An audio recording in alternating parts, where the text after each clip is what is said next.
Halo, Assalamualaikum warahmatullahi wabarakatuh. Perkenalkan nama saya Siti Rohma dari kelas A dengan NIM 2202011117. Nah, di sini kita akan melakukan praktikum word embedding. Nah, word embedding merupakan teknik representasi teks yang mengubah kata menjadi vektor numerik berdimensi rendah yang mampu mempresentasikan makna semantik suatu kata. Nah, berbeda dengan back of word atau TF-IDF yang hanya melihat frekuensi, tetapi word embedding ini menangkap hubungan makna antar kata berdasarkan konteks kemunculannya dalam teks.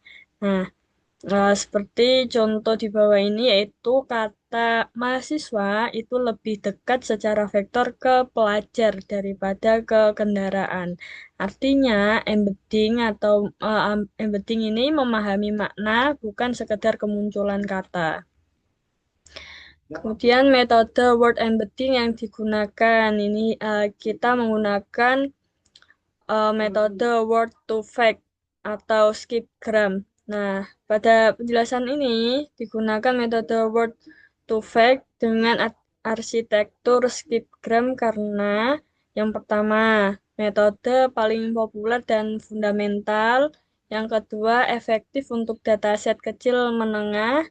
Kemudian yang ketiga, banyak digunakan di dunia industri dan akademik. Nah, skipgram ini bekerja dengan cara memprediksi kata-kata konteks berdasarkan suatu kata pusat atau center word. Nah, ada pula kelebihan dan kekurangan dari word to fact atau skipgram, yaitu kelebihannya yang pertama, mampu menangkap hubungan semantik kata. Yang kedua, vektor kata berdimensi kecil namun informatif. Yang ketiga, efisien untuk dataset teks besar. Kemudian banyak pre-trained model tersedia, kemudian lebih baik dibandingkan BOW atau TF-IDF untuk makna kata. Nah, ada pula kekurangannya yaitu tidak memperhatikan urutan kata dalam kalimat. Kemudian satu kata hanya punya satu vektor atau tidak kontekstual, membutuhkan korpus yang cukup besar agar optimal. Kemudian yang terakhir tidak cocok untuk kata baru atau out of vocabulary. Nah, di sini kita akan membahas tahapan word embedding dengan word to fact atau skipgram. Langkah pertama yaitu kita pre-processing teks menggunakan lowercase dan tokenisasi. Kemudian langkah kedua penentuan window size. Kemudian yang ketiga menentukan jumlah kata konteks di sekitar kata pusat. Kemudian dilanjutkan training model word to fact.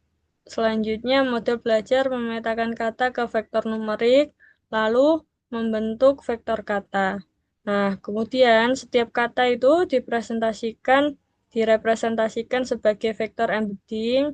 Kemudian langkah selanjutnya penggunaan embedding dan terakhir untuk similarity, clustering, klasifikasi dan sebagainya. Nah, langsung saja kita menuju ke codingannya. Nih, langkah pertama kita menginstal Gensim dulu dengan mengetik pip install Gensim.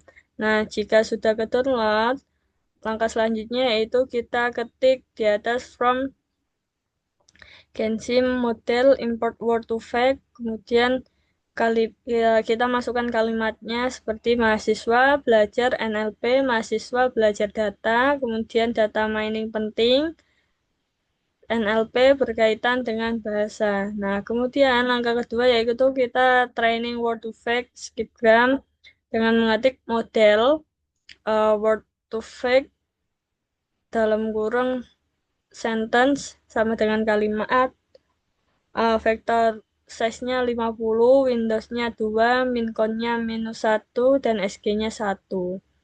Kemudian kita memvektorkan kata dengan cara print vektor kata mahasiswa.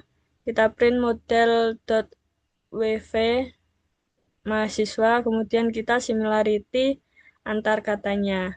dengan mengetik similarity model PV similarity mahasiswa belajar, kemudian kita print similarity antar mahasiswa dan belajar, kemudian akan muncul hasilnya di bawah dengan eh, menampilkan vektor kata mahasiswa, kemudian hasilnya di bawah ini similarity antar mahasiswa dan belajar.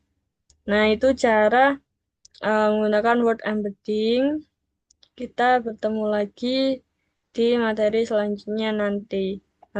Sekian dari saya. Wabillahi taufiq walhidayah. Wassalamualaikum warahmatullahi wabarakatuh.